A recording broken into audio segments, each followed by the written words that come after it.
നമ്മളിവിടെ ആധുനിക ലോകത്ത് ജീവിച്ചു കൊണ്ടിരിക്കുമ്പോൾ ഈ കാലഘട്ടത്തിനനുസരിച്ചിട്ടുള്ള സംഭവ വികാസങ്ങൾ ഉണ്ടാകുമ്പോൾ ആ സംഭവ വികാസങ്ങൾക്കനുസരിച്ച് നമുക്ക് മാർഗദർശനങ്ങൾ ഉണ്ടാകും.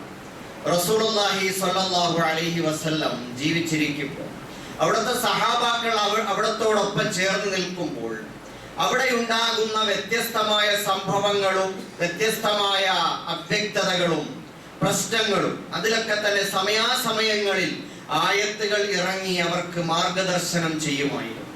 അങ്ങനെ 23 വർഷക്കാലത്തെ വ്യത്യസ്തമായ സംഭവ വികാസങ്ങൾക്ക് അനുസരിച്ച് ഖുർആൻ ഘട്ടം ഘട്ടമായി നസ്സല എന്ന ഖുർആൻ പ്രയോഗിച്ചത് ഘട്ടം ഘട്ടമായി പരിശുദ്ധ ഖുർആൻ അവതരിക്കുകയും അതാത് സംഭവങ്ങളിൽ അവരെ മാർഗദർശനം ചെയ്ത് മുമ്പോട്ട് കൊണ്ടുപോവുകയും ചെയ്തിട്ടുണ്ട്. ഇതേപോലെ ഇവിടെയാണ് നമ്മൾ സമകാലിക വിഷയങ്ങൾ ജുമുഅ പോലുള്ള സന്ദർഭങ്ങളിൽ സത്യവിശ്വാസികളുമായി അതുമായി ബന്ധപ്പെട്ട് സംസാരിക്കുന്നതിന്റെ പ്രസക്തി വർദ്ധിച്ചു വരുന്നു. ഇപ്പോൾ നമ്മൾ അഭിമുഖീകരിക്കുന്ന ഒരു പ്രശ്നം, വിദ്യാഭ്യാസ മേഖലയിൽ നമ്മൾ വല്ലാത്ത പ്രതിസന്ധികൾ നേരിടുകയാണ്. ഒരു ഭാഗത്ത് മുസ്ലിമീങ്ങൾ വളരെ ഉയരങ്ങളിലേക്ക് പഴയ കാലത്തെ അപേക്ഷിച്ച് വിദ്യാഭ്യാസപരമായി ഉയർന്ന മേഖലകളിൽ എത്തിപ്പെട്ടുകൊണ്ടിരിക്കുകയാണ്. ആർക്കും തടഞ്ഞു നിർത്താനാവാത്ത വിധത്തിൽ അസൂയാർഹമായ നിലയിൽ മലപ്പുറത്തെ കുട്ടികൾ കോപ്പിയടിച്ചിട്ടാണ് ജയിക്കുന്നത് എന്ന് പറയുന്ന അസൂയ പൂണ്ട വർത്തമാനങ്ങളിലേക്ക് കടക്കുന്ന വിധത്തിൽ ഉത്തരവാദിത്തപ്പെട്ടവരെ കൊണ്ടുപോലും പറയിപ്പിച്ചു പോകുന്ന അവസ്ഥയിലേക്ക് മുസ്ലിങ്ങളുടെ വിദ്യാഭ്യാസപരമായ ഉയർച്ചയും വളർച്ചയും ഉണ്ടായിക്കഴിഞ്ഞിരിക്കുകയാണ്. പക്ഷെ അതോടൊപ്പം തന്നെ നമ്മൾ ചില പ്രതിസന്ധികളും നേരിടുകയാണ്. ഒന്ന്, നമ്മൾക്ക് നമ്മുടെ അസ്തിത്വവും വ്യക്തിത്വവും ഉയർത്തിപ്പിടിച്ചുകൊണ്ട് കലാലയങ്ങളിൽ, സ്കൂളുകളിൽ, പാഠശാലകളിൽ, വിദ്യാഭ്യാസ ഉദ്യോഗ മേഖലകളിൽ, തൊഴിലിടങ്ങളിൽ നമുക്ക് ജീവിക്കാൻ കഴിയാത്ത നിലയിലുള്ള സമ്മർദ്ദങ്ങളും അതേപോലെ പ്രശ്നങ്ങളും സൃഷ്ടിച്ചുകൊണ്ടിരിക്കുന്ന ഒരു ബോധപൂർവമായ ശ്രമം ഭരിക്കുന്നവരുടെ ഭാഗത്ത് നിന്ന്, രാഷ്ട്രീയക്കാരുടെ ഭാഗത്ത് നിന്ന്, പൊതുസമൂഹത്തിന്റെ ഭാഗത്ത് നിന്നെല്ലാം ഉണ്ടായിക്കൊണ്ടിരിക്കുകയാണ്. പ്രത്യേകിച്ച് മുസ്ലിം വിരോധം വെച്ചു പുലർത്തുന്ന, വംശവെറി വെച്ചു പുലർത്തുന്ന ആളുകളാണ് അതിൻ്റെയൊക്കെ പിന്നിലെങ്കിലും അവർക്ക് ഒത്താശ ചെയ്തു കൊടുക്കുന്ന വിധത്തിൽ അവർക്കൊപ്പം നിൽക്കുന്നവരായി ഭരണകൂടങ്ങളും മറ്റ് ജനപ്രതിനിധികളും മാറിപ്പോകുന്ന ഒരു ദാരുണമായ അവസ്ഥ നമ്മുടെ മുമ്പിലുണ്ട്. അപ്പോൾ ഒരു മുസ്ലിം കുട്ടിക്ക് തട്ടമിടാൻ പറ്റുമോ എന്നതാണ് വലിയ പ്രശ്നമായി ഉയർന്നു വരുന്നത്.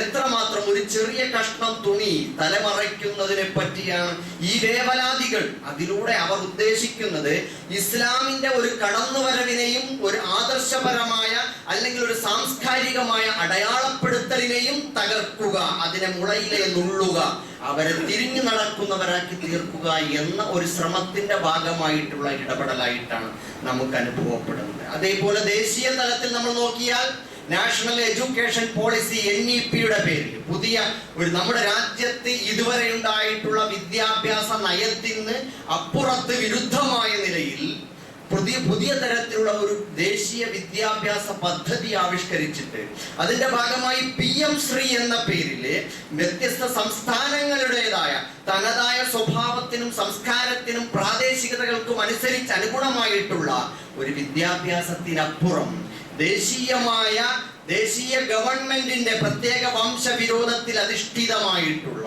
ഒരു വിദ്യാഭ്യാസം തന്ത്രപരമായി വ്യത്യസ്ത സംസ്ഥാനങ്ങളിലേക്ക് കൊണ്ടുവരാനുള്ള ശ്രമങ്ങൾ നടത്തുകയുണ്ടായി.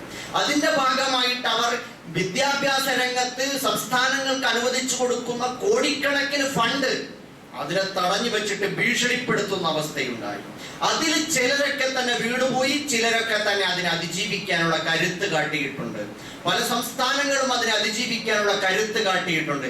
അങ്ങനെ ഒരു സമൂഹത്തിന്റെ വിദ്യാഭ്യാസത്തെയും സംസ്കാരത്തെയും വെച്ച് വിലപേശുമ്പോൾ 30 വെള്ളിക്കാശിന് വേണ്ടി ഒരു സമൂഹത്തിന്റെ ഭാവിയെ തകർക്കാൻ ഞങ്ങൾ ഉണ്ടാവില്ല എന്ന് വ്യത്യസ്ത സംസ്ഥാനങ്ങളിലെ ഭരണകൂടങ്ങൾ പലരും പറഞ്ഞു കഴിഞ്ഞിട്ടുണ്ട്. പക്ഷേ നമ്മുടെ സംസ്ഥാനത്തിന്റെ ഗവൺമെന്റിന് അത് കഴിയാതെ പോയിട്ടുണ്ടായിരുന്നു. അത് തിരുത്താൻ അവരോടൊപ്പമുള്ള ഘടകകക്ഷികളും മറ്റുള്ള ആളുകൾ തന്നെ ഇടപെടേണ്ടി, സമ്മർദ്ദമുണ്ടാക്കേണ്ടി വന്നു, ഭീഷണിപ്പെടുത്തേണ്ടി വന്നു. അവസാനം നമ്മുടെ സംസ്ഥാന സർക്കാർ ഇപ്പോൾ അത് ഫ്രീസ് ചെയ്ത് മരവിപ്പിച്ചു വെച്ചിരിക്കുകയാണ്. തൽക്കാലം അത് വേണ്ട എന്നൊരവസ്ഥയിലാണ് PM ശ്രീ വിദ്യാഭ്യാസ പദ്ധതി. സഹോദരന്മാരെ, ഇവിടെ നമ്മൾ മനസ്സിലാക്കേണ്ട ഒരു കാര്യം, നമ്മൾ ചരിത്രപരമായി വളരെയേറെ മുമ്പോട്ട് പോയ ഒരുപാട് പുരോഗതി ഉണ്ടായ ഒരു സമൂഹമാണ് മുസ്ലിങ്ങൾ. കാരണം വിദ്യാഭ്യാസപരമായ പ്രത്യേകതയാണ്. അതിനെ തടഞ്ഞു നിർത്താൻ നമ്മുടെ രാജ്യത്ത് ലോകാടിസ്ഥാനത്തിൽ തന്നെ മുസ്ലിങ്ങളെ 2 തരം വിഭജനങ്ങൾക്ക് വിധേയമാക്കിയിട്ടുണ്ട്. അതിൽ ഒന്നാമത്തേത് വിദ്യാഭ്യാസപരമായ വിഭജനമാണ്. മറ്റൊന്ന് മതപരമായ ഒരു തരം വിഭജനത്തിന്റെ അടിച്ചേൽപ്പിക്കലാണ്. എന്ന് പറഞ്ഞാൽ വിദ്യാഭ്യാസം എന്ന് പറഞ്ഞാൽ ആത്മീയമെന്നും ഭൗതികമെന്നും വേർതിരിച്ചു. മതത്തെ നോക്കുമ്പോൾ ആത്മീയമെന്നും രാഷ്ട്രീയമെന്നും വിഭജിച്ചു. ഈ മതത്തെയും രാഷ്ട്രത്തെയും വിഭജിച്ചു. മറ്റൊന്ന് വിദ്യാഭ്യാസത്തെ ആത്മീയമെന്നും ഭൗതികമെന്നും വിഭജിച്ചു. ഇത് കുറെ കാലമായി നമ്മൾ ചുമന്നുകൊണ്ട് നടക്കുകയാണ്. യഥാർത്ഥത്തിൽ ഇതിന്റെ ഉത്തരവാദി ഇസ്ലാമാണ്. ഇതിന്റെ ഉത്തരവാദിയാണ്. അങ്ങനെ വന്നപ്പോ ഇവിടെ ക്രിസ്ത്യൻ മാനേജ്മെന്റ് സ്കൂളുകൾ, ഹൈന്ദവ മാനേജ്മെന്റ് സ്കൂളുകൾ, അവിടെയൊക്കെ അവർക്ക് മതവും അവരുടെ ഭൗതിക വിദ്യാഭ്യാസവും എല്ലാം തന്നെ ഒരിടത്ത് യാതൊരു വേർതിരിവുമില്ലാതെ അവർ കൊണ്ടുപോയി. അവരുടെ ചർച്ചുകളും അവരുടെ സ്കൂളുകളും ഒരേ ഇടങ്ങളിൽ തന്നെയാണ്. കുരിശ് വരച്ചു, പ്രാർത്ഥന ചൊല്ലിയും അവർക്ക് ആ ഇടങ്ങളിൽ അതിനെ മുറുകെ പിടിച്ചു. അവരുടേതായ ആളുകളെ മാത്രം, മതത്തെ ഫോളോ ചെയ്യുന്ന, അവരുടെ കൾച്ചർ കാത്തു സൂക്ഷിക്കുന്ന ആളുകൾക്കല്ലാതെ അധ്യാപകരായിട്ട് അവിടെ നിയമനം കൊടുക്കൂല. ആ അവസ്ഥയിൽ വളരെ കർശനമായ നിലയിലുള്ള ഡിസിപ്ലിൻ അവർ കൊണ്ടുവന്നു. അതേപോലെ തന്നെ ഹൈന്ദവ മാനേജ്മെന്റ് സ്കൂളുകളിലും ഈ സ്വഭാവം നമ്മൾ കണ്ടിട്ടുണ്ട്. എന്നാൽ നമ്മൾ കൂടുതൽ ലിബറൽ ആയിട്ടുണ്ട്. നല്ലതാണ്, നമ്മളെല്ലാവരെയും ചേർത്ത് പിടിക്കുന്നവരുടെ മതത്തിന്റെ വക്താക്കളാണ്. പക്ഷെ നമുക്ക് നമ്മുടേതായ മൂല്യങ്ങളും ആദർശങ്ങളും സംസ്കാരങ്ങളും ബലി കഴിപ്പിച്ചുകൊണ്ടാണ് നമ്മൾ ചേർത്ത് പിടിച്ചിട്ടുള്ളത്. അവിടെയാണ് നമുക്ക് പാളിച്ചകൾ സംഭവിച്ചിട്ടുള്ളത്. ഇന്ത്യ പോലുള്ള ഒരു രാജ്യത്ത് അവനവന്റെ മതം, അവനവന്റെ ആദർശം, അവനവന്റെ സംസ്കാരം, അവനവന്റെ അടയാളങ്ങൾ ഇതെല്ലാം കാത്തു സൂക്ഷിച്ചുകൊണ്ട് തന്നെ മറ്റുള്ളവരുമായി സൗഹൃദപരമായ നിലയിലുള്ള സമ്പർക്കങ്ങൾ ഇതൊക്കെ നമുക്കാവാം. പക്ഷേ നമുക്കത് കഴിഞ്ഞില്ല. ഇവിടെ നമ്മൾ മനസ്സിലാക്കിയ മദ്രസയിൽ പോകുന്നത് ആത്മീയ വിദ്യാഭ്യാസം, സ്കൂളിൽ പോകുന്നത് ഭൗതിക വിദ്യാഭ്യാസം. അപ്പൊ നമ്മൾ എന്താണ് മദ്രസയിൽ പോയിട്ട് പഠിക്കേണ്ടത്? ഖുർആൻ ഓതി പഠിക്കുക, നിസ്കരിക്കാനുള്ള നമസ്കാരത്തിന്റെ ഫർളുകൾ പഠിക്കുക, ഷർത്തുകൾ സുന്നത്തുകൾ പഠിക്കുക, അള്ളാഹുവിന് വാജിബായ കുറച്ച് സിഫത്തുകൾ, മുസ്തഹീലായ ജായിദായ സിഫത്തുകൾ പഠിക്കുക. ഇങ്ങനെയൊക്കെയുള്ള കുറെ സംഗതികളിൽ അതിനെ ഒതുക്കി അവിടെ വെച്ചു. മതം എന്ന് പറഞ്ഞാൽ അതാ. പള്ളിയിൽ കയറാൻ പറ്റുമെങ്കിൽ കയറുക പരമാവധി. അതേപോലെ ദുശീലങ്ങൾ ഉണ്ടാവാതിരുന്നാൽ അത്രയും നല്ലത് എന്നൊക്കെ ഉള്ള ഒരു പരിമിതമായ അർത്ഥത്തിൽ മദ്രസ വിദ്യാഭ്യാസം, മതം എന്ന് പറയുന്ന അവിടെ ഒതുങ്ങി. പിന്നെ പള്ളി, വെള്ളിയാഴ്ച പള്ളി പോവുക, അത് നമ്മൾ പോയില്ലെങ്കിൽ അതുകൊണ്ട് വലിയ ദോഷം ഉണ്ടാവും എന്നുള്ളൊരു തോന്നലുണ്ടെന്നുകൊണ്ട് അങ്ങനെ. അപ്പൊ മതത്തെ അങ്ങനെ ഒതുക്കി. മറ്റൊന്ന് രാഷ്ട്രീയം. രാഷ്ട്രീയ രംഗത്ത് മതം എന്നതും രാഷ്ട്രീയം എന്നതും രണ്ടാണ്. മതം എന്ന് പറഞ്ഞാൽ പള്ളിക്കാര്യം, നിസ്കാരം, നോമ്പ്, സക്കാത്ത്, ഹജ്ജ് പോലെയുള്ള കാര്യങ്ങൾ, ദിക്ർ, ദുആ, സ്വലാത്ത്, ദുആ സമ്മേളനങ്ങൾ, അതേപോലെ തന്നെ സിയാറത്ത് ടൂറുകൾ, അതല്ലെങ്കിൽ വലിയ സംഘടനാ സമ്മേളനങ്ങൾ, അതല്ലെങ്കിൽ സനദ്ദാന സമ്മേളനങ്ങൾ, അതല്ലെങ്കിൽ കുറെ ആത്മീയ വ്യാപാരങ്ങൾ, അല്ലെങ്കിൽ കുറെ ചൂഷണങ്ങൾ, ഇങ്ങനെയൊക്കെയുള്ള അർത്ഥത്തിൽ അതിനെ ഒരു തരം മയക്കി കിടത്തി നിങ്ങൾ എങ്ങനെ ജീവിച്ചാലും വേണ്ടില്ല, നിങ്ങൾ ഇത് ചൊല്ലിക്കോ, നിങ്ങൾ ഇന്ന രൂപത്തിൽ ആ അദ്ദേഹവുമായിട്ട് ബന്ധം സ്ഥാപിച്ചോ എന്ന് പറഞ്ഞിട്ട് ആത്മീയമായ ഒരു തരം വ്യാപാരമാക്കി മാത്രം അതിന് വെച്ചു. മറ്റൊരു കാര്യവും ചർച്ച ചെയ്യാൻ പാടില്ല. അപ്പൊ ഞാൻ പറഞ്ഞു വരുന്നത്, വിദ്യാഭ്യാസപരമായി മതമെന്നും വിദ്യാഭ്യാസപരമായി ആത്മീയമെന്നും ഭൗതികമെന്നുമുള്ള വേർതിരിവ് നമുക്ക് എവിടെ നിന്ന് കിട്ടി? അങ്ങനെ ഒന്നും ഇല്ല ഇസ്ലാം. മതത്തിൽ മതമെന്നും അല്ലെങ്കിൽ ആത്മീയമെന്നും രാഷ്ട്രീയമെന്നും പറഞ്ഞ് 2 സംഗതികളില്ല. ഇസ്ലാം ആത്മീയതയെയും ഭൗതികതയെയും ചൂഴ്ന്നു നിൽക്കുന്ന ഈ പ്രപഞ്ചനാഥനായ റബ്ബുൽ ആലമീന്റെ ദീനാണ്. അൽഹംദുലില്ലാഹി റബ്ബിൽ ആലമീൻ എന്ന് പറഞ്ഞാൽ ഈ പ്രപഞ്ചങ്ങളുടെ മുഴുവൻ നാഥൻ എന്ന് പറഞ്ഞാൽ സകല ലോകത്തെയും അത് ഉൾക്കൊണ്ട് കഴിഞ്ഞു. അതിൽ നിന്ന് ഒന്നും പുറത്താക്കാനില്ല. മതമെന്നും രാഷ്ട്രീയമെന്നും പറഞ്ഞാൽ ഈ ലോകത്തെ സർവ്വ വിജ്ഞാനീയങ്ങളിലും അതിൽ ഉൾപ്പെട്ട് കഴിഞ്ഞു. അതിൽ വേർതിരിക്കാൻ ഒന്നുമില്ല. സഹോദരന്മാരെ, പരിശുദ്ധ ഖുർആൻ നിങ്ങൾ പരിശോധിക്കും. ആദ്യമായിട്ട് അല്ലാഹു സുബ്ഹാനഹു വ തആല ലോകത്തെ മനുഷ്യരാശിയോട് സംസാരിച്ചത് എന്ത് പറഞ്ഞിട്ടാണ്? നിങ്ങൾ പോയിട്ട് നമസ്കരിക്കൂ എന്നാണോ? ദിക്ർ ചൊല്ലൂ എന്നാണോ? ധ്യാനിക്കൂ എന്നാണോ? അതല്ല, നിങ്ങൾ വേറെ എന്തെങ്കിലും ഒരു ആത്മീയ കാര്യത്തിൽ ഏർപ്പെടുക എന്നാണ്. ഇഖ്റ ബിസ്മി റബ്ബിക്കല്ലദീ ഖലഖ്. സൃഷ്ടിച്ച നാഥന്റെ നാമത്തിൽ വായിക്കുക എന്നാണ്. വായന എന്നത് ഇബാദത്താക്കുകയാണ് ചെയ്യുന്നത്.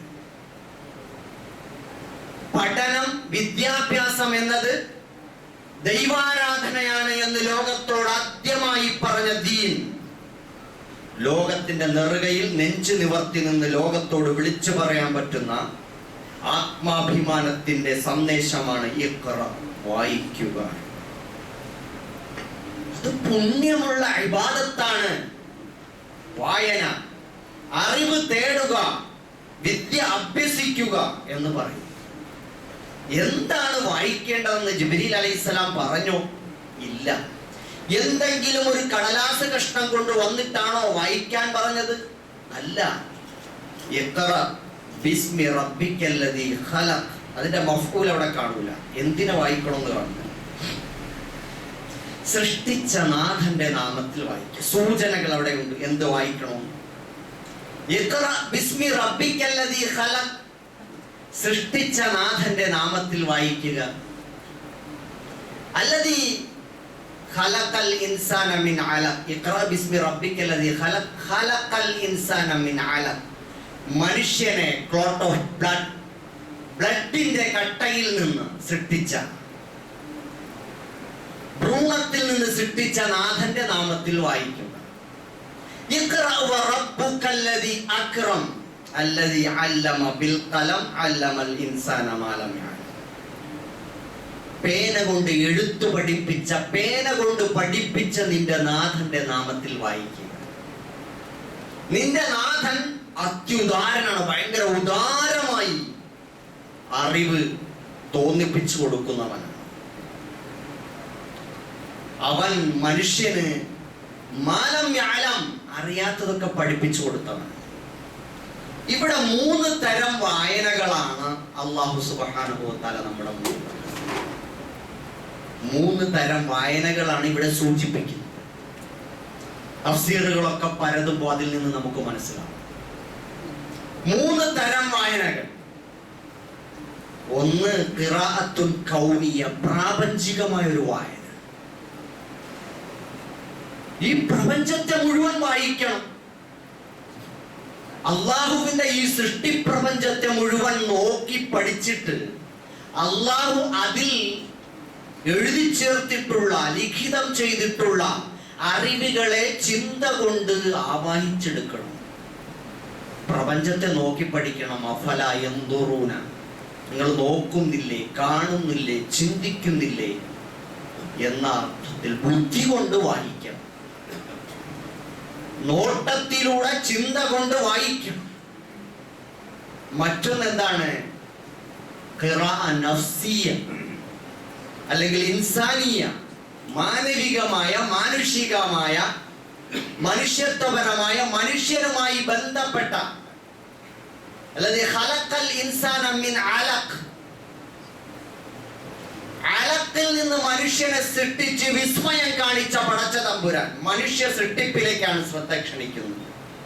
അപ്പോൾ മനുഷ്യൻ എന്ന് പറയുന്ന ഒരു പ്രതിഭാസം, അവനെ പറ്റി പഠിക്കണം, ചിന്തിക്കണം.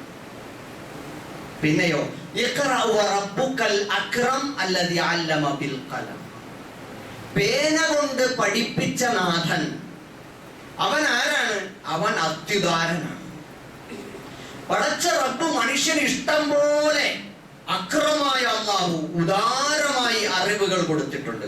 അവനിൽ നിന്നുള്ള ഇൽഹാമുകളാണ് അറിവുകളായി വന്നിട്ടുള്ളത്. അല്ലമൽ ഇൻസാന മാ ലം യഅലം, മനുഷ്യൻ അറിയാത്തത് പഠിപ്പിച്ചു. അപ്പൊ അങ്ങനെ വരുമ്പോ ആദ്യമായിട്ട് മനുഷ്യൻ, അപ്പൊ നമ്മൾ ചിന്തിക്കും, അപ്പൊ ഈ കണക്കും സയൻസും അതുപോലെ ജോഗ്രഫിയും തുടങ്ങിയിട്ടുള്ള ഈ വിജ്ഞാനങ്ങളെല്ലാം അതിൽ പെടും. അതാണല്ലോ, അതിൽ പെടുമല്ലോ. അല്ലാഹു സുബ്ഹാനഹു വ തആല മനുഷ്യനെ ആദ്യം പഠിപ്പിച്ചത് എന്താ? ആദ്യം പഠിപ്പിച്ചത് ഭൗതികമായ വസ്തുക്കളാണ്, നിത്യോപയോഗ സാധനം, കൺമുമ്പിലുള്ള കുറെ വസ്തുക്കളാണ്. അല്ലമൽ ഇൻസാന, അല്ലാഹു തആല അല്ലമ ആദമൽ അസ്മാഅ കുല്ലഹ, എല്ലാ നാമങ്ങളും പഠിപ്പിച്ചു കൊടുത്തു. ആദ്യം നാമങ്ങൾ പഠിപ്പിച്ചു കൊടുക്കാൻ കാരണം എന്താ? അന്ന് ക്രിയകൾ ഉണ്ടായിട്ടില്ല. മനുഷ്യൻ പ്രവർത്തിക്കാൻ തുടങ്ങിയതല്ലേ ഫിഅലുകൾ, ക്രിയകൾ ഉണ്ടാവുകയുള്ളൂ. അപ്പൊ ആദ്യം നാമങ്ങളെ ഉള്ളൂ, വസ്തുക്കൾ, അത് ഇത് എന്നൊക്കെ പറഞ്ഞ് പേര് ചൊല്ലി വിളിക്കുക. അതൊരു വലിയ അറിവാണ്. അപ്പൊ ആ അർത്ഥത്തിൽ അതൊന്നും തന്നെ നമ്മൾ വിചാരിക്കുമ്പോഴുള്ള ആത്മീയമല്ലല്ലോ. തഫ്സീറുകളിൽ കാണാം എന്തൊക്കെയാ, അതൊക്കെ കുട്ട, മൺവെട്ടി, അതല്ലെങ്കിൽ പിന്നെ വീട്ടുപകരണങ്ങൾ, ഇങ്ങനെയൊക്കെ പലതും കാണാം.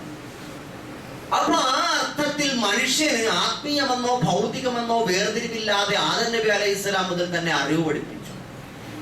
നബി സല്ലല്ലാഹു അലൈഹി വസല്ലം ഭൂലോകത്തേക്ക് വന്നപ്പോ ഇവിടെ പ്രവാചകനായി തിരഞ്ഞെടുക്കുമ്പോൾ ആദ്യത്തെ ആഹ്വാനം അറിവ് പഠിക്കാൻ. അത് പ്രത്യേകമായ ഒരു അറിവിനെ കുറിച്ചല്ല. പക്ഷേ ഈ 3 തരം അറിവുകൾ, പ്രാപഞ്ചികമായ, മനുഷ്യപരമായ, അതേപോലെ തന്നെ മനുഷ്യ കരങ്ങളാൽ വിരചിതമായിട്ടുള്ള ഗ്രന്ഥശേഖരങ്ങൾ, ഇതെല്ലാം വായിക്കണം. പക്ഷേ അതിനൊരു ആമുഖം വേണം.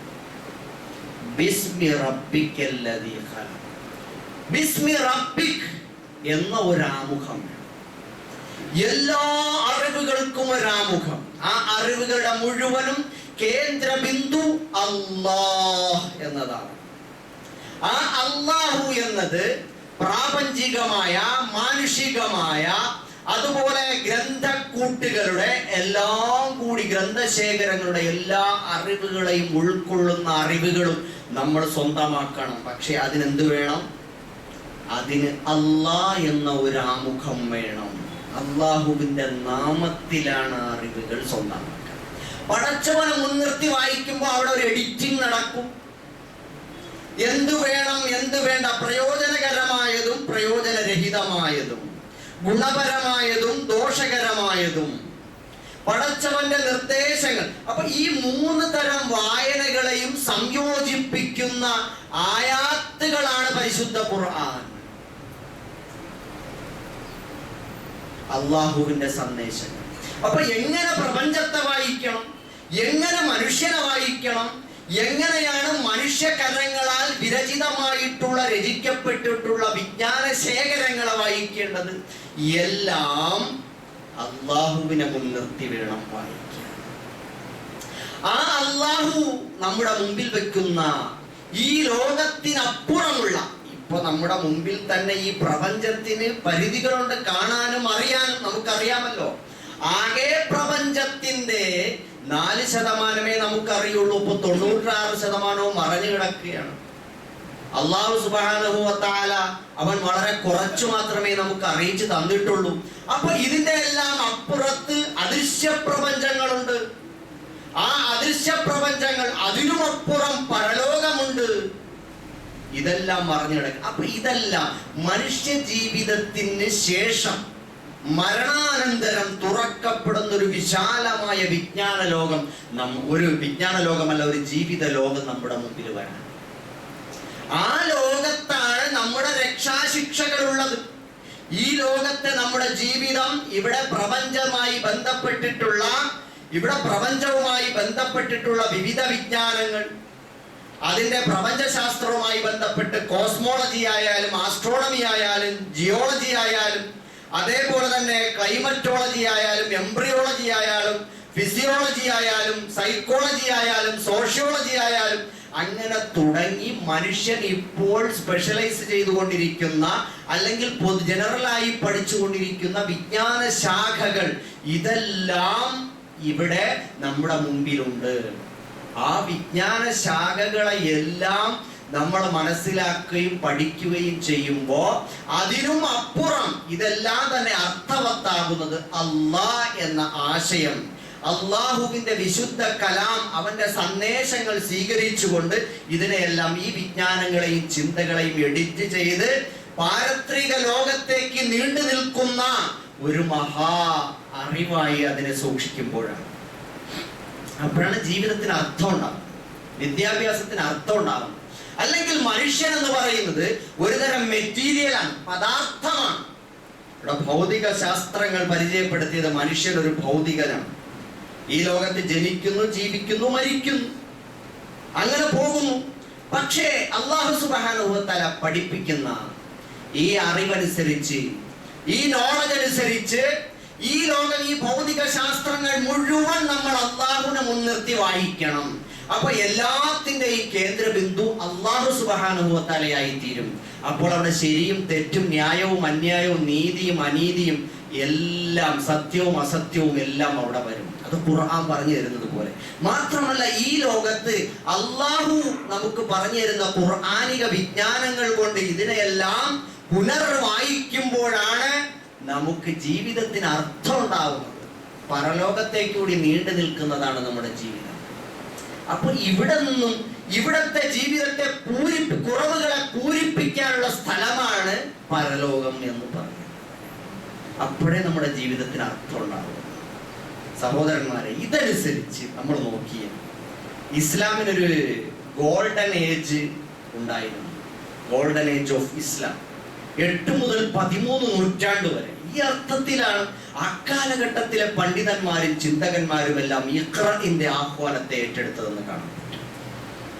വളരെ വിപ്ലവകരമായ നിലയിലുള്ള ചിന്തകൾ, കണ്ടുപിടുത്തങ്ങൾ, വൈജ്ഞാനിക ലോകത്ത് നൽകിയ സംഭാവനകളൊക്കെ പരിശോധിച്ചു നോക്കിയാൽ അതിന് വളരെ അസൂയാർഹമായ നിലയിൽ നമുക്കത് കാണാൻ കഴിയും. ഇതൊക്കെ പറയുന്നതെന്ന് വെച്ചാൽ ഈ കാലഘട്ടത്തിൽ നമുക്ക് ഒരുപാട് രാഷ്ട്രീയമായി അല്ലെങ്കിൽ വിദ്യാഭ്യാസപരമായി ഒക്കെ അപകർഷത നമ്മളെ ബാധിച്ചിരിക്കുന്നു. ഇൻഫീരിയോറിറ്റി കോംപ്ലക്സ് നമ്മളെ ബാധിച്ചിരിക്കുന്നു. ഞാൻ മോശക്കാരനാണ്, മറ്റുള്ളവനാണ് വിദ്യാഭ്യാസത്തിന്റെയും പുരോഗതിയുടെയും ഒക്കെ ആളുകൾ. നമ്മൾ അവർക്ക് കീഴൊതുങ്ങി താഴെ നിന്ന് അവരുടെ ആജ്ഞാനുവർത്തികളായി ജീവിച്ച് അങ്ങനെ ഒതുങ്ങിപ്പോകണം എന്നതിനപ്പുറം നമ്മൾ ഒരു കാലത്ത് വിജ്ഞാനം സ്വന്തമാക്കിയവരും അതിന്റെ കുത്തകകൾ ഏറ്റെടുത്തവരുമാണ് എന്ന ഒരു തിരിച്ചറിവിലേക്ക് നമ്മൾ പോകണം. ആ സുവർണ കാലഘട്ടത്തെ നമുക്ക് തിരിച്ചുപിടിക്കാനാകണം. ഇഖ്റ, വായിക്കുക എന്ന ആഹ്വാനം ഏറ്റെടുത്തുകൊണ്ടാണ് നമ്മൾ പരിശോധിച്ചു നോക്കുമ്പോ മഹാനായ പണ്ഡിതന്മാരും അവരൊക്കെ തന്നെ വളരെയധികം മുമ്പോട്ട് പോയതായിട്ട് നമുക്ക് കാണാൻ കഴിയുന്നുണ്ട്. ബൈത്തുൽ ഹിക്മ, അതുപോലെ അൽ അസ്ഹർ യൂണിവേഴ്സിറ്റി കൈറോ, ബൈത്തുൽ ഹിക്മ ബഗ്ദാദിൽ സ്ഥാപിച്ചു. ഹാറൂൺ റഷീദിന്റെയും അതുപോലെ ഖലീഫ മഅ്മൂന്റെയും ഒക്കെ കാലഘട്ടത്തിൽ വമ്പിച്ച വിജ്ഞാന വിപ്ലവങ്ങളാണ് അവരുണ്ടാക്കിയത്. നമ്മൾ ഈ പറയും പോലെ നിസ്കാരത്തിന്റെ പറഞ്ഞു ഷർത്ത് സുന്നത്തൊന്നുമല്ല. ലോകത്തെ എല്ലാ തരത്തിലുള്ള വിജ്ഞാനീയങ്ങളുടെ വമ്പിച്ച ചർച്ചകളും പഠനങ്ങളും ഗവേഷണങ്ങളുമാണ് അവിടെയൊക്കെ നടത്തിയിരുന്നത്. അതിന് മതമെന്നും ഭൗതികമെന്നും വേർതിരിവുണ്ടായിരുന്നില്ല. അപ്പൊ ആ അർത്ഥത്തിൽ ബഗ്ദാദിലെ ബൈത്തുൽ ഹിക്മ എന്ന് പറയുന്ന വമ്പിച്ച വൈജ്ഞാനിക വിപ്ലവത്തിന്റെ കേന്ദ്രമായിരുന്നു. അതേപോലെ തന്നെയാണ് അൽ അസ്ഹർ യൂണിവേഴ്സിറ്റി, കൈറോയിലെ അൽ അസ്ഹർ യൂണിവേഴ്സിറ്റി.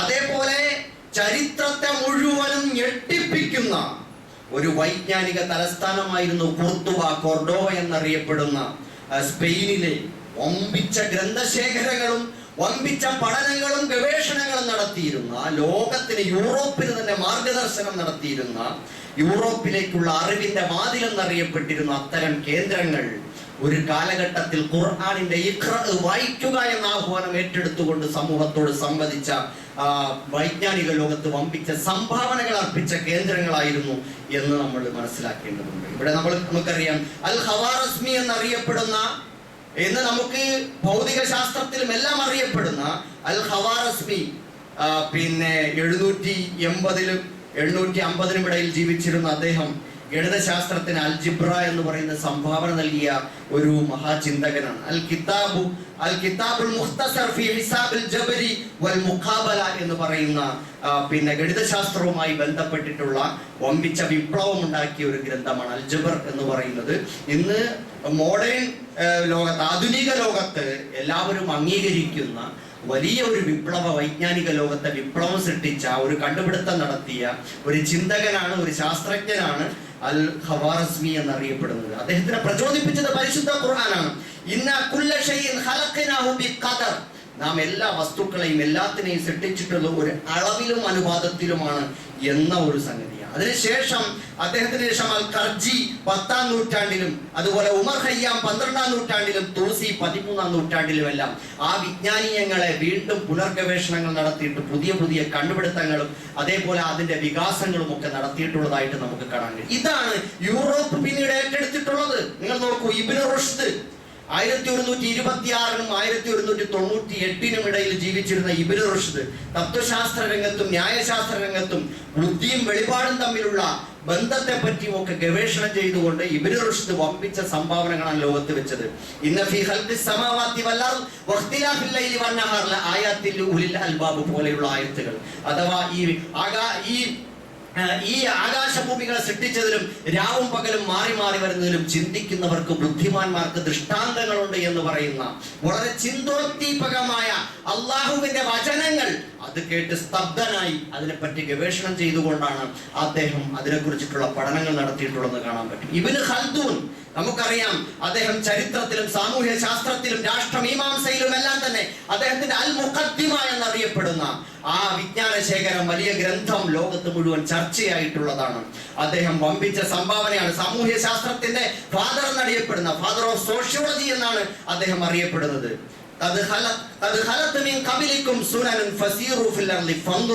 കഴിഞ്ഞുപോയ സമൂഹങ്ങളെ കുറിച്ച് ചിന്തിക്കൂ, പഠിക്കൂ എന്ന് പറയുന്ന ആ ആയത്താണ് അദ്ദേഹത്തെ പ്രചോദിപ്പിച്ചത് എന്ന് കാണാൻ കഴിയുന്നു. അപ്പൊ ഇത്തരത്തിൽ ലോകത്ത് ഒരുപാട് സംഭാവനകൾ അർപ്പിച്ചവരാണ് അവര്. ഈ രൂപത്തിലെല്ലാം ഒരുപാട് സംഭാവനകൾ അർപ്പിച്ച ശാസ്ത്രജ്ഞന്മാരും പണ്ഡിതന്മാരും ലോകത്തിന് സംഭാവന ചെയ്തു. യൂറോപ്പ് ഇവരിൽ നിന്നാണ് കടം കൊണ്ടിട്ടുള്ളത്. പിന്നീട് ഇവരുടെ മറ്റു പലതരത്തിലും ജാബിർ ഇബ്നു ഹയ്യാൻ നിങ്ങൾ നോക്കൂ, രസതന്ത്രത്തില് കെമിസ്ട്രിയില് അദ്ദേഹം ഡിസ്റ്റിലേഷൻ എന്നും ക്രിസ്റ്റലേഷൻ എന്നൊക്കെ പറഞ്ഞിട്ട് അവിടെ പരിശോധനയുടെ ദ്രാവക ശുദ്ധീകരണത്തിന്റെ ഒക്കെ തന്നെ തത്വശാസ്ത്രങ്ങൾ കൊണ്ടുവരികയും അതൊക്കെ തന്നെ ശാസ്ത്ര രംഗത്ത് വലിയ സംഭാവനകൾ അർപ്പിച്ചതായിട്ട് നമുക്ക് കാണാൻ കഴിയുന്നുണ്ട്.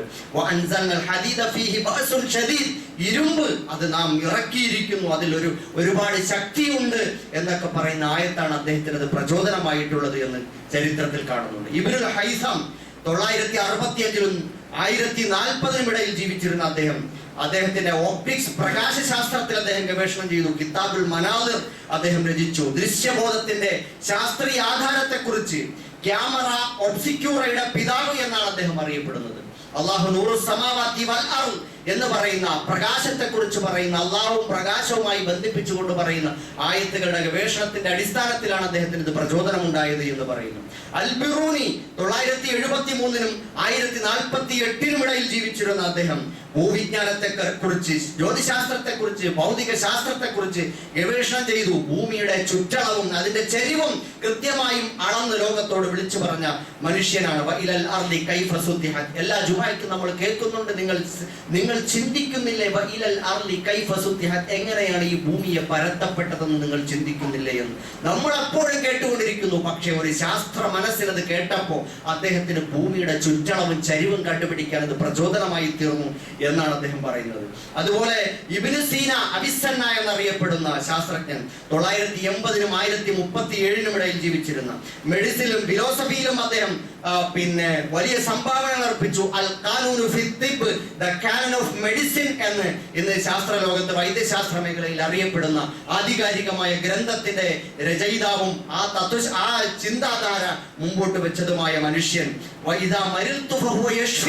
എന്ന് പറയുന്ന പരിശുദ്ധ ഖുർആനിന്റെ വചനമാണ് അദ്ദേഹത്തിന് പ്രചോദനമായത് എന്നാണ് പറയുന്നത്. ആധുനികമായ മെഡിസിന് രൂപം നൽകിയ, രോഗചികിത്സയ്ക്ക് ശാസ്ത്രീയമായ മാനം നൽകിയ മഹാനായ വ്യക്തിയാണ് അവിസന്ന അല്ലെങ്കിൽ ഇബ്നു സീന എന്നറിയപ്പെടുന്നത്. ഇബ്നു നഫീസ് 1213-നും 1288-നും ഇടയിൽ ജീവിച്ചിരുന്ന ശാസ്ത്രജ്ഞനാണ്. അനാട്ടമി, ശരീരശാസ്ത്രത്തിൽ അദ്ദേഹം വമ്പിച്ച സംഭാവനകൾ അർപ്പിച്ചു. രക്തചംക്രമണ വ്യവസ്ഥയെക്കുറിച്ച് അദ്ദേഹം വലിയ പഠനങ്ങൾ നടത്തിക്കൊണ്ട് ലോകത്തിന് സംഭാവനകൾ അർപ്പിച്ചു.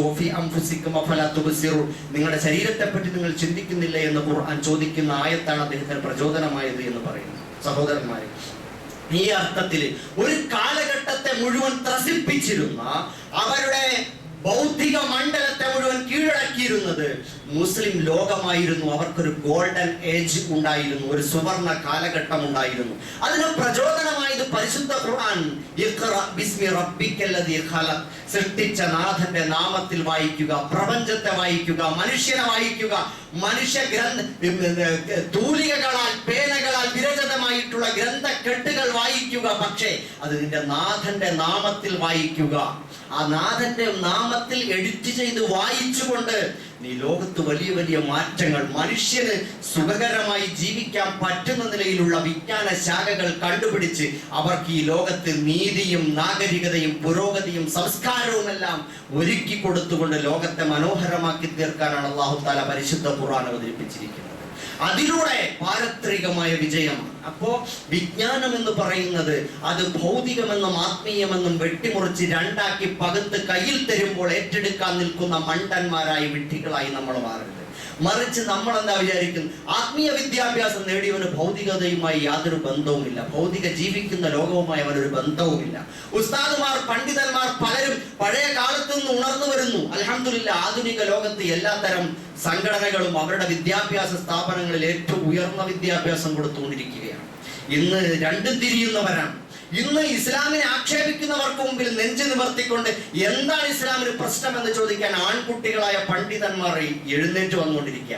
ഈ തർക്കവും കശപിശയും അടിപിടിയും ഒക്കെ മതിയാക്കിയിട്ട് ഇതേപോലെ ആർജവത്തോടെ ഇസ്ലാമിനെ തത്വശാസ്ത്രപരമായി അതിനെ പൊതുസമൂഹത്തിന്റെ മുമ്പിൽ അവതരിപ്പിക്കാൻ, ഇസ്ലാം നേരിടുന്ന ഐഡിയോളജിക്കലായ വെല്ലുവിളികളെ ഏറ്റെടുക്കാൻ എല്ലാ പണ്ഡിത സംഘടനകളും അല്ലെങ്കിൽ മുസ്ലിം മത സംഘടനകളും അവരുടെ പണ്ഡിതന്മാരെ വാർത്തെടുത്ത് ലോകത്തിന് സംഭാവന ചെയ്യട്ടെ. അവർ ഗവേഷണം നടത്തട്ടെ, പഠിക്കട്ടെ, ലോകത്ത് സംഭാവനകൾ അർപ്പിക്കട്ടെ.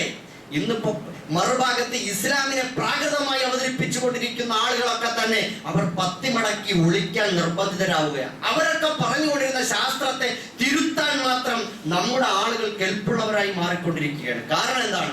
അവർ ഖുർആനിന്റെ ആഹ്വാനത്തിനനുസരിച്ച് ഇസ്ലാമിക വിജ്ഞാനീയങ്ങളെ മതമെന്നും ഭൗതികമെന്നും വേർതിരിക്കാതെ സാർവത്രികമായി അതിനെ കണ്ടു തുടങ്ങിയപ്പോൾ പുതിയ വെളിച്ചം അവർക്കും കിട്ടിത്തുടങ്ങി.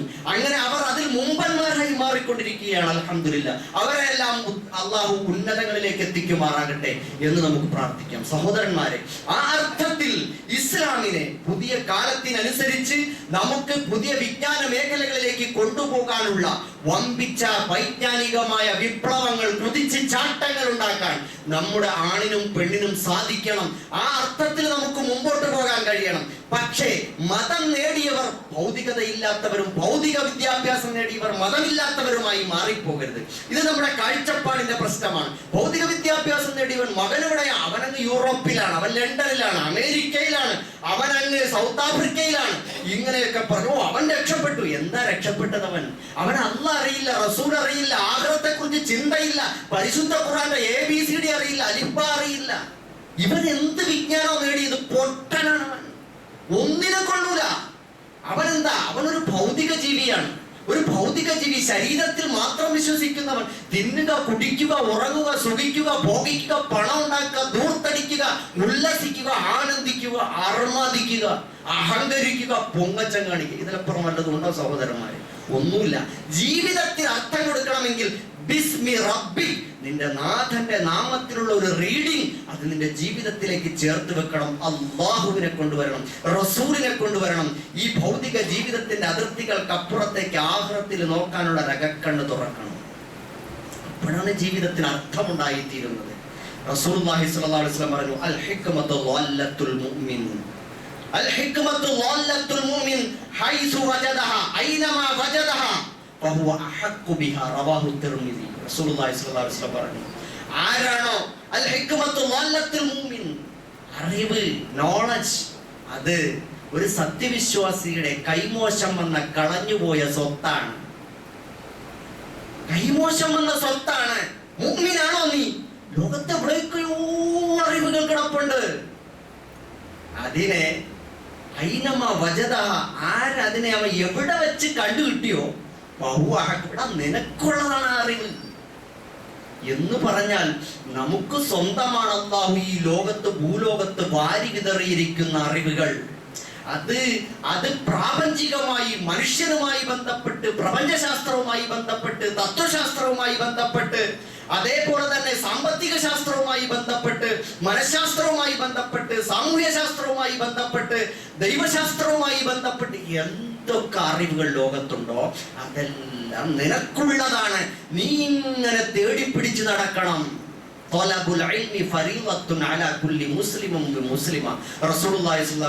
അറിവ് തേടുക എന്ന് പറയുന്നത് എല്ലാ മുസ്ലിം സ്ത്രീ പുരുഷന്മാർക്കും ഫർളാണ്. നിസ്കാരം നിർബന്ധമാക്കുന്നതിന് മുമ്പേ, നോമ്പ് നിർബന്ധമാക്കുന്നതിന് മുമ്പേ, സക്കാത്ത് നിർബന്ധമാക്കുന്നതിന് മുമ്പേ, ഹജ്ജ് നിർബന്ധമാക്കുന്നതിന് മുമ്പേ അല്ലാഹ് നിർബന്ധമാക്കിയത് ഇഖ്റ, നീ വായിക്കുക എന്നാണ്. നമസ്കാരത്തിന് എത്ര ഭക്തിയോടുകൂടി ശ്രദ്ധയോടുകൂടി നമ്മൾ വരുമോ അതേപോലെ എവിടെയോ ഒരിടത്തേക്ക് ഈ അറിവ് തേടി നമ്മൾ പോകേണ്ടതുണ്ട്. അറിവുകൾ നേടണം, അത് നമ്മൾ സ്വന്തമാക്കണം. ഓരോരുത്തരുടെയും അറിവിന്, കഴിവിനും കപ്പാസിറ്റിക്കും അനുസരിച്ച് അവനവൻ അറിവ് നേടിക്കൊണ്ടേയിരിക്കണം. ഒരു തുണ്ട് കടലാസ് പോലും വായിക്കാത്ത ആളുകളുണ്ട്. ചില ആളുകൾ എന്തെങ്കിലും സാധനം, മീനാണ് പൊതിഞ്ഞു കൊണ്ടുവന്നതെങ്കിലും അതിന്റെ കടലാസും എടുത്തു വെച്ച് വായിക്കുന്നവരുണ്ടാകും. നേരെ മറുവശത്ത് ഇനി എന്ത് തന്നെ ലോകത്ത് സംഭവിച്ചാലും ഒരു വാർത്തയും അറിയണ്ട, ഒന്നും അറിയണ്ട, ഒരു അക്ഷരം വായിക്കാത്ത ആളുകൾ ലോകത്തുണ്ട്. നമ്മളിതിൽ ഏതിൽ പെടുമെന്ന് നമ്മൾ നോക്കണം. നമ്മൾ വായിക്കണം ഏറ്റവും പരിശുദ്ധ ഖുർആൻ, ഹദീസ്, നബിചരിത്രങ്ങൾ, ലോകത്തെ വിജ്ഞാനീയങ്ങൾ, അതുപോലെ സമകാലിക വിവരങ്ങൾ എല്ലാം നമ്മൾ വായിക്കണം. നമ്മുടെ വിദ്യാർത്ഥികളെ അള്ളാഹുവിനെ മുൻനിർത്തി വായിക്കാൻ വേണ്ടി പറഞ്ഞു വേണം. ആത്മാഭിമാനമുള്ളവരായി വേണം. തട്ടം മറയ്ക്കാൻ, തലയിൽ തട്ടമിടാൻ, ശിരോവസ്ത്രം ധരിക്കാൻ വല്ലാതെ സമ്മർദ്ദപ്പെടുന്ന, വല്ലാതെ കഷ്ടപ്പെടുന്ന ഒരു സമുദായത്തിന്റെ ആളുകളല്ല നമ്മൾ. വലിച്ചെറിയണം അത്തരം സ്കൂളുകളെ. എന്തുകൊണ്ട്? ഈ സമുദായത്തില് ഒരുപാട് ദൂർത്തടിക്കുന്നുണ്ടല്ലോ. കണ്ട ബിൽഡിങ്ങുകളൊക്കെ കെട്ടിമറിക്കുന്നു. വലിയ വലിയ മുതലാളിമാര് അവരവരുടെയൊക്കെ സാമ്രാജ്യങ്ങൾ കെട്ടിപ്പൊക്കിക്കൊണ്ടിരിക്കുന്നു. എന്തുകൊണ്ട്? സമുദായത്തിന് ആത്മാഭിമാനത്തോടു കൂടി അഭിമാനിക്കാൻ പറ്റുന്ന ഒരു ദാറുൽ ഹിക്മ, ഒരു ബൈത്തുൽ ഹിക്മ, അതല്ലെങ്കിൽ ഒരു ഖുർത്തുവ ഉണ്ടാവുന്നില്ല. എന്തുകൊണ്ട് ഒരു വിദ്യാഭ്യാസ കേന്ദ്രം ഉണ്ടാകുന്നില്ല? അഭിമാനത്തോടെ ഇഖ്റയിന്റെ വക്താക്കളല്ലേ നമ്മൾ. നമുക്ക് മെഡിക്കൽ കോളേജുകള്, നമുക്ക് അതേപോലെ തന്നെ ഭൗതിക വിദ്യാഭ്യാസ കേന്ദ്രങ്ങള്, ഗവേഷണ കേന്ദ്രങ്ങള്, എന്തുകൊണ്ട് നമുക്ക് അത്തരം സ്ഥാപനങ്ങൾ ഉണ്ടാകുന്നില്ല? നമ്മളൊക്കെ തന്നെ താൽക്കാലികമായി വലിയ ബുർജ് ഖലീഫകൾ കെട്ടിപ്പൊക്കാൻ, അതല്ലെങ്കിൽ പാലങ്ങൾ കെട്ടിപ്പൊക്കാൻ, പാർക്കുകൾ കെട്ടിപ്പൊക്കാൻ, അത്തരത്തിലുള്ള സംവിധാനങ്ങൾക്കാണ് നമുക്കൊക്കെ താല്പര്യങ്ങൾ, അവിടെ പേരെടുക്കാൻ വേണ്ടി. അതേസമയം പരിശുദ്ധ ഖുർആൻ നമ്മളോട് ആഹ്വാനം ചെയ്യുന്ന വിജ്ഞാനത്തിന്റെ വിപ്ലവം തീർക്കാൻ, ലോകത്തെ കീഴടക്കാൻ, ടെക്നോളജികൾ സ്വന്തമാക്കാൻ, അവിടെയാണ് പവർ എന്ന് പറയുന്നത്. നമ്മുടെ കയ്യിൽ ആണവ ശാസ്ത്രമുള്ളവനെ തേടി നടക്കുകയാണ്.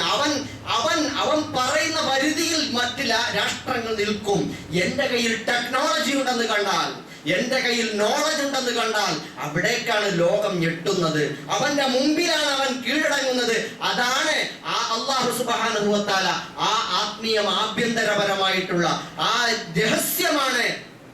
ആ പേരുകളെ അഭ്യസിപ്പിച്ചിട്ട് പറയാൻ പറഞ്ഞിട്ട് അല്ലാഹ് മലക്കളോട് പറഞ്ഞു, ഉസ്ജുദു ലി ആദം, ആദമിന് സുജൂദ് ചെയ്യുക, പ്രണമിക്കുക എന്ന് പറഞ്ഞാൽ അതിനെ നിങ്ങൾ വെറും വാക്യത്തിന്റെ പദാർത്ഥമാക്കി എടുക്കണ്ട.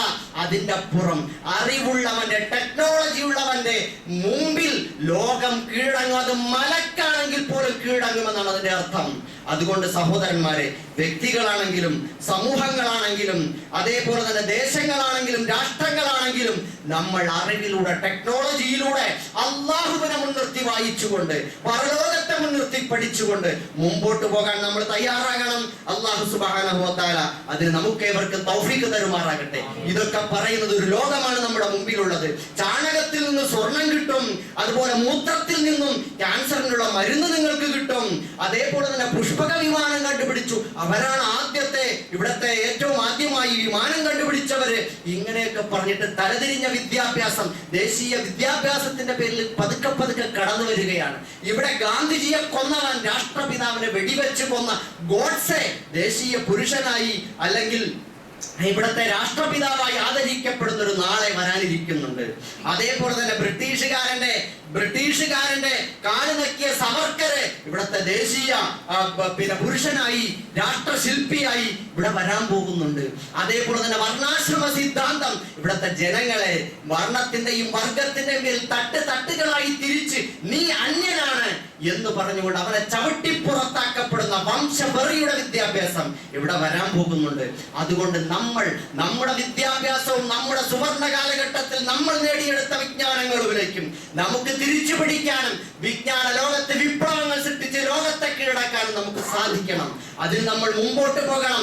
അങ്ങനെയാണ് ഒരു നല്ല രാഷ്ട്രീയം, നല്ല ഒരു നീതിന്യായ വ്യവസ്ഥ, നല്ല ഒരു വിദ്യാഭ്യാസം, നല്ല ഒരു സംസ്കാരം, നല്ലൊരു നാഗരികത കെട്ടിപ്പടുക്കാൻ ലോകത്തിന്റെ പരിശുദ്ധ ഖുർആന്റെ വാഹകരായി മുമ്പോട്ട് പോകാൻ നമുക്ക് സാധിക്കണം. അള്ളാഹു നമ്മെ എല്ലാവരെയും സഹായിക്കുമാറാകട്ടെ.